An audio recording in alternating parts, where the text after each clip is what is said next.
तो हम सभी जानते हैं कि लॉकडाउन का आज तीसरा चरण चल रहा है। शिक्षण संस्थाएं, स्कूल, कॉलेज सब बंद है। ऐसे में वो छात्र जो खासकर 10वीं और 12वीं के हैं, उनमें थोड़ी घबराहट और चिंता देखने को मिल रही है।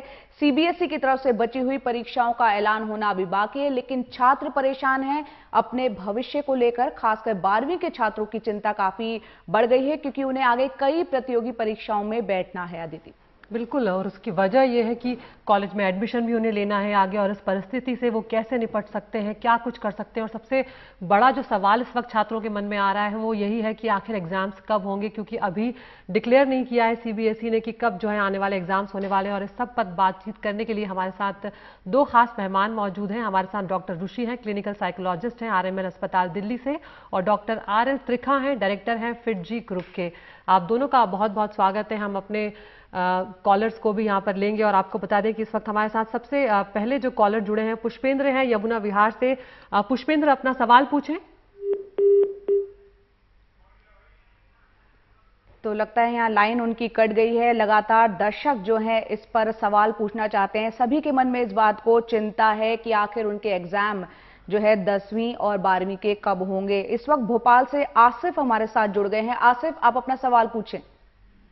मैम मेरा हेलो जी जी मैम, मेरा सवाल एक्सपर्ट से बस यही है कि मैम मैं 2-3 हफ्तों से ये देख रहा हूँ कि यूट्यूब वगैरह पे काफ़ी ऐसी वीडियोस आ रही हैं जिसमें ये बताया जा रहा है कि एमपी बोर्ड में एग्जाम अब नहीं होंगे। इस वजह से मेरे कुछ दोस्त ऐसे भी हैं जिन्होंने एग्जाम्स की तैयारी बंद कर दी है अपनी। जी, डॉक्टर आरएल त्रिखा, आप इस पर जवाब देना चाहेंगे? हाँ, मैं बिल्कुल इस पे अवश्य जवाब देना चाहूँगा। एचआरडी मिनिस्ट्री की तरफ से बहुत क्लियरली डायरेक्टिव आया है कि 12वीं के जो शेष एग्जाम हैं, जो मेन एग्जामिनेशंस हैं, वो अवश्य होंगे, जिसकी डेट अनाउंस की जाएगी। और 10th में भी ये कहा गया है कि कुछ एग्जाम जो पहले सबके हो चुके हैं पर किसी किसी सेक्टर में किसी परिस्थिति के कारण नहीं हो पाए, वो भी होंगे। तो इसलिए ये चिंता का विषय नहीं है। चिंता का विषय ये है कि बच्चे जो एग्जाम देना चाहते हैं, जैसे जीम, जेई एडवांस और नीट, उनको क्या करना है ये सोचना है। अपने आप को कूल बनाए रखें, काम बनाए रखें, और किसी प्रकार से अपने को व्यथित ना होने दें। ये परिस्थिति अवश्य निकल जाएगी। जैसे जो चीज आई है वो जरूर जाएगी। कोविड-19 is not going to stay forever. जी, तो यहाँ पर सभी छात्रों को संदेश देते हुए कि जो छात्र बैठे हुए हैं वो परेशान ना हो, और जो परीक्षाओं का बची हुई परीक्षाओं का जहाँ तक सवाल है, 10वीं हो चाहे 12वीं, वो परीक्षाएं होंगी। अगली कॉलर हैं अंकिता, हमारे साथ जुड़ गई हैं मुंबई से। अंकिता, आप अपना सवाल पूछिए। तो यहाँ अदिति, लगता है उनका फोन कट गया है। और यहाँ पर डॉक्टर ऋषि भी हमारे साथ है। डॉक्टर ऋषि, यहाँ बच्चे जो छात्र जो हैं, खासकर 10वीं 12वीं का, क्योंकि बार बार जिक्र हो रहा है, सीबीएसई की कई परीक्षाएं अभी होना बाकी है, साइकोलॉजिकली वो काफी ज्यादा तनावग्रस्त इस वक्त चल रहे हैं। आप एक क्लिनिकल साइकोलॉजिस्ट हैं दिल्ली के आरएमएल अस्पताल में, आप उनको क्या कहना चाहेंगी? मैं उनसे बस यही कहना चाहूंगी कि बस थोड़ा पेशेंस रखने की जरूरत है, धीरज रखने की जरूरत है। पूरा कम्युनिटी हमारा, पूरा ऑल ओवर द वर्ल्ड, सब लोग इसी चीज से लड़ रहे हैं, जो हमारे लिए एक बहुत बड़ा चैलेंज है। बच्चों के लिए मैं समझ सकती हूँ कि आप 10वीं क्लास के बच्चे हैं, जो 12वीं क्लास के बच्चे हैं, यहाँ तक कि जो बहुत छोटे बच्चे भी हैं, जो 2nd 3rd क्लास के बच्चे भी हैं, वो बच्चों की भी आजकल ये कंप्लेन है, जो सर्वे में देखा गया। और यहाँ पर जो पेरेंट्स हमारे पास ओपीडी में आते हैं, वो भी ये रिपोर्ट करते हैं कि बच्चे लिटरली रो रहे हैं, उनके अंदर क्राइंग स्पेल्स डेवलप हो रहे हैं, और वो पेरेंट्स से पूछते हैं कि ये लाइफ कब तक चलेगी, मम्मा हम कब अपने स्कूल वापस जा पाएंगे। क्योंकि ये बहुत स्वाभाविक है कि जब बच्चे घर में रहते हैं पूरा दिन, घर से बाहर नहीं निकल पा रहे हैं सोशल डिस्टेंसिंग की वजह से, ना कोई आउटडोर प्ले है उनके लिए, ना वो अपने फ्रेंड से मिल पा रहे हैं, कुछ करने को बहुत ज्यादा है नहीं।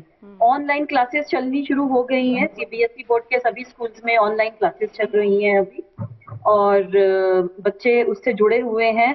लेकिन बच्चों को ये पैटर्न भी समझ में नहीं आ रहा कि आखिर, मतलब उनको तो एक तरह से ये भी लग रहा है ना कि ये उनके समर वेकेशन की तरह है।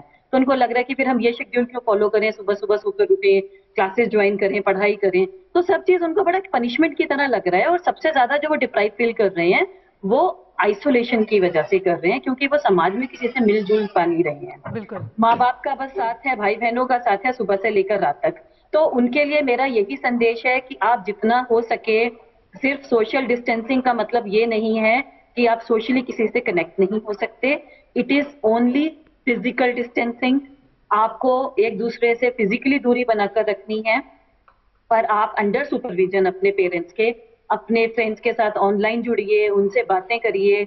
ऑनलाइन अब अपने टीचर्स के साथ तो जुड़े हुए ही हैं। जी आजकल तो सीबीएसई बोर्ड में माइक्रोसॉफ्ट टीम के थ्रू उन्होंने कनेक्ट कर दिया, लाइव क्लासेस होती हैं, तो then you can see each other जी। तो during the doctor class. Rishi, आप ये कह रही हैं यहाँ पर कि जो एंटरटेनमेंट है अपना वो भी करते रहें, बातचीत भी करते रहें, जुड़े रहें एक दूसरे से, ताकि जो तनाव हो रहा एक है दूसरे के साथ जुड़े वो धीरे रहना, धीरे कम बिल्कुल। होता रहे। और जी, हमारे साथ इंडोर एक गेम्स खेलें, अपने पेरेंट्स के साथ थोड़ा इंडोर गेम्स वगैरह खेलें, भाई बिल्कुल बहनों के साथ। बिल्कुल, कोशिश तो परिजन भी यही कर रहे हैं, लेकिन सबके साथ ही उलझन है क्योंकि वक्त बहुत लंबा हो गया है और ये लॉकडाउन अब धीरे धीरे लोगों को शायद भारी भी लगने लगा है। एक कॉलर है हमारे हमें साथ, सीखना बुशरा है पड़ेगा। ओडिशा से। जी। एक बार हम अपनी कॉलर ले लेते हैं। जी बुशरा, अपना सवाल पूछें।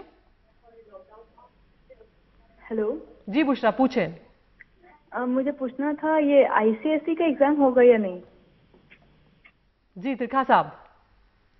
देखिए, सीबीएसई, आईएससी, ये दोनों परीक्षाओं के जो बचे हुए एग्जाम हैं, इसके बारे में हालांकि पूरी क्लैरिटी तो नहीं है, मगर ये कभी नहीं बोला गया कि ये एग्जाम बाकी के बचे हुए नहीं होंगे। और दूसरी बात ये है कि आपको ये सोचना है कि आगे आपको क्या करना है, उसमें कोई रुकाव नहीं आना चाहिए। आप अपनी पढ़ाई जारी रखिए, बल्कि एक मौका है कि ये जो समय, जो कि एक बहुत ही बहुमूल्य रिसोर्स है, ये आपको इस्तेमाल करने का वक्त मिल गया है, तो इसको आप सुचारू रूप से इस्तेमाल करिए, ना कि अपने को व्यथित करिए कि मैं अपने दोस्तों से नहीं मिल पा रहा या मिल पा रही, परंतु इस वक्त को आप सदुपयोग करिए। जी, इस वक्त का सदुपयोग करें। और यहाँ पर डॉक्टर त्रिखा, आपसे ये भी जानना चाहेंगे कि जो बच्चे आगे इंजीनियरिंग में जाना चाहते हैं, मेडिकल फील्ड में जाना चाहते हैं, क्योंकि इस तरह के ग्रुप, चाहे फिटजी की अगर बात की जाए तो तैयारी के लिए काफ़ी जो है काफ़ी डिटेल में उनकी तैयारी की जाती है अपने आप को प्रिपेयर कराने के लिए। अब जबकि लॉकडाउन चल रहा है, आप उनको खास क्या टिप देना चाहेंगे कि किस तरह से फिलहाल घर में रह के वो तैयारी कर सकें? बिल्कुल, इसके लिए दो बातें बहुत जरूरी हैं। पहले मैं दो वर्गों में बांटूंगा। एक वर्ग वो है जो कि जेईई मेन का परीक्षा पहले दे चुके हैं जनवरी में, और उनका दूसरा चांस अब अप्रैल में होना था, अब जुलाई में होगा, जैसा कि मिनिस्ट्री ने अनाउंस किया है। जी। तो उन बच्चों के लिए, क्योंकि उनका लगभग पूरा कोर्स क्लास 12th का हो चुका है, इसलिए वो अब रिवीजन की नीति अपनाएं। घर में अपने जो शॉर्ट नोट्स उन्होंने बनाए हैं उनको देखें, formula concept at a glance देखें, और जो क्वेश्चन, जो ट्रिकी क्वेश्चंस हैं, उनको दोबारा सॉल्व करने की कोशिश करें। मॉक टेस्ट पेपर्स लें। अब तो समय ही समय है घर में, तो इसलिए जब भी समय मिले मॉक टेस्ट लें, पास्ट ईयर्स के पेपर्स देखें, और उसके बाद ऑनलाइन टेस्ट सीरीज ज्वाइन करें। फिटजी ने ये अपनी ऑनलाइन क्लासेस मार्च 31 से चालू कर दी हैं, शुरू कर दी हैं। और इसके अलावा हमारा एक माईपैड प्लेटफॉर्म है, जो कि हमारे नॉलेज पार्टनर्स, टेक्नोलॉजिकल पार्टनर्स हैं, फिटजी नॉलेज पार्टनर्स है। हमने ऑनलाइन की सुविधा सब बच्चों के लिए दी है, चाहे वो फिटजी में पढ़ रहे हैं या नहीं, वो हमारे माईपैड प्लेटफॉर्म का सदुपयोग कर सकते हैं। ऑनलाइन मॉक टेस्ट ले सकते हैं, 10 टेस्ट हमने डिजाइन किए हैं, और वो प्रैक्टिस कर सकते हैं, अपनी कमजोरियों को एनालाइज करके उनको दूर कर सकते हैं। सर, हमारे साथ एक कॉलर भी जुड़ गए यहाँ पर। जी, एक कॉलर जुड़ गए हमारे साथ यहाँ पर। विजय कुमार है फरीदाबाद से। जी विजय, अपना सवाल पूछें। हेलो जी विजय, सवाल पूछें। हाँ, मेरा सवाल है मैडम, ये यूपीएससी का जो 31 तारीख को वो टेस्ट होना था, एग्जाम होना था, ये कब है? जी त्रिखा साहब, आपको अगर कोई जानकारी है तो इस बारे में बताएं। जहां तक हमको जानकारी अभी अनाउंस नहीं हुआ है ना, अभी अनाउंस नहीं हुआ। जी विजय जी, अभी अनाउंस नहीं हुआ है, इसके लिए थोड़ा इंतजार करना पड़ेगा। लेकिन डॉक्टर ऋषि, आप अभी हमारे साथ बनी हुई है लगातार। इस वक्त दिक्कत जो 12वीं के छात्रों के साथ आ रही है वो ये है कि नतीजे नहीं आए हैं। ऐसे में चुनना है आगे कि करना क्या है। अब जैसे जैसे ये डिले होती जा रही है पूरी प्रक्रिया, उसके चलते कॉलेज में एडमिशन को लेकर भी सवाल खड़ा हो गया, करियर में आगे किस तरह से बढ़ना है वो भी सवाल खड़ा हो गया, और ये कहीं ना कहीं बहुत एंग्जाइटी जो है वो दे रहा है, खासकर जो 12th क्लास के बच्चे हैं उनके लिए आप क्या कहना चाहेंगी इस वक्त? देखिए, इसमें बहुत सिंपल सी चीज है कि जिस चीज पर हमारा कंट्रोल नहीं है उसके ऊपर हमें अभी चिंता नहीं करनी है। तो जब तक आपका रिजल्ट नहीं आएगा तब आप बहुत कुछ प्लान तो नहीं कर सकते हैं कि आगे आपको किस स्ट्रीम में जाना है। हालांकि थोड़ा बहुत अंदाजा हर बच्चे को होता है कि वो कहाँ पे स्टैंड करता है, किस रेंज में उसकी परसेंटेज आएगी, कहाँ पर उसको आगे एडमिशन देना है। तो अगर आपके क्लियर कट, अगर आपको पता है, आप उतना अपने को ठीक से इंट्रोस्पेक्ट कर पाए हैं और आपको पता है कि आगे आपको किस डायरेक्शन में जाना है, तो आप अभी से थोड़ा सा बैकग्राउंड भी उन सब चीजों के बारे में पढ़ सकते हैं। जी। और जब तक आपको कुछ नहीं पता, एक एम्बिवेलेंस है, जब तक रिजल्ट नहीं आ रहे हैं, जब तक आपको इस जिंदगी के साथ जीना सीखना पड़ेगा। आप अपना एक रूटीन फॉलो करें सुबह से लेकर रात तक का, जिसमें जो कि आप बहुत अनसर्टेनिटी और एंजाइटी का फेस है आपके लिए, तो जी इसको डॉक्टर आपको ऋषि। अपने को रिलैक्स करना है। तो कुछ रिलैक्सेशन एक्सरसाइजेज, योगा एक्सरसाइज, इन सब चीजों को इनकॉर्पोरेट करें अपनी लाइफ में। जी। एक शेड्यूल फॉलो करें, डिसिप्लिन रखें, तो यकीनन आप इस सब अनसर्टेनिटी और एंजाइटी से बाहर आ जाएंगे। बिल्कुल, जो ये पीरियड चल रहा है उसमें एंग्जाइटी बहुत है, उससे बाहर निकलने के लिए छात्र खासतौर से एक पूरा टाइम टेबल बनाएं और एक नियमित पालन करें, जैसा कि डॉक्टर साहब कह रहे हैं। एक अगले कॉलर है मुनीर जैदी, जो कि मोहाली से है, वो अपना सवाल पूछना चाहते हैं। जी मुनीर, अपना सवाल पूछिए। जी डॉक्टर साहब, गुड आफ्टरनून। जी डॉक्टर साहब, गुड आफ्टरनून। जी पूछिए सवाल। डॉक्टर साहब, प्रॉब्लम ये आ रही है कि मेरे बेटा जो है 10th क्लास में है, ICSE board Chandigarh Saint Xavier school में। तो बेसिकली इसके 4 पेपर अभी पेंडिंग थे, अपना कंप्यूटर का, अपना बायो का, हिंदी का और अपना ज्योग्राफी का। तो एक तो अभी कोई इन्फॉर्मेशन नहीं आ रही है कि इसके एग्जाम्स कब होंगे, प्रॉब्लम ये आ रही है। दूसरा ये प्रॉब्लम ये है कि सेशन लेट हो रहा है, उसके आगे क्या प्रिपरेशन करना चाहिए, आपके हिसाब से क्या होना चाहिए? पहले इन्फॉर्मेशन ये चाहिए मुझे कि एग्जाम कब तक के होंगे। जी डॉक्टर त्रिखा, आप जवाब दीजिएगा, लेकिन मैं भी आपको बता दूं कि आज या कल में CBSE की तरफ से भी यहाँ पर जो डेट है वो आने जा रही है। लेकिन डॉक्टर त्रिखा, आगे का जवाब आप ही दीजिए। हाँ, इसका एग्जाम की तिथि अभी निर्धारित तो नहीं है, परंतु अभी तक के जो हमको मिले हैं उससे ऐसा लगता है कि एग्जाम तो होंगे, और क्लास 12 के भी होंगे, क्लास 10th के भी किसी किसी जगह होंगे जहां मिस हो गए थे।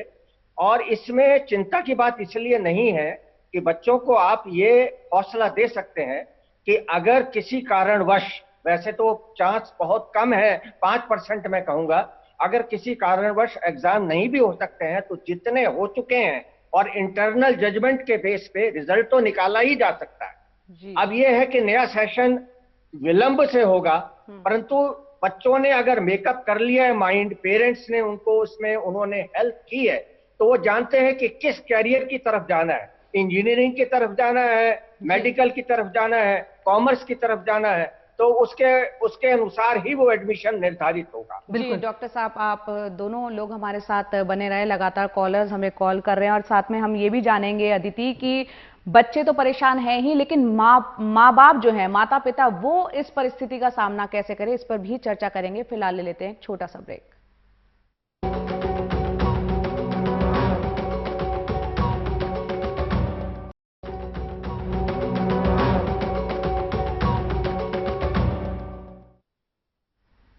तो ये खास पेशकश हमारी जारी है, कब होंगे एग्जाम, जिसको लेके बच्चे लगातार परेशान चल रहे हैं। हमारे साथ मेहमान है डॉक्टर ऋषि, क्लिनिकल साइकोलॉजिस्ट हैं, और डॉक्टर RL त्रिखा हैं, डायरेक्टर हैं FIITJEE के। और हमारे साथ पहले कॉलर भी जुड़ गए हैं, आदित्य हैं बांदा UP से। आदित्य, अपना सवाल पूछें।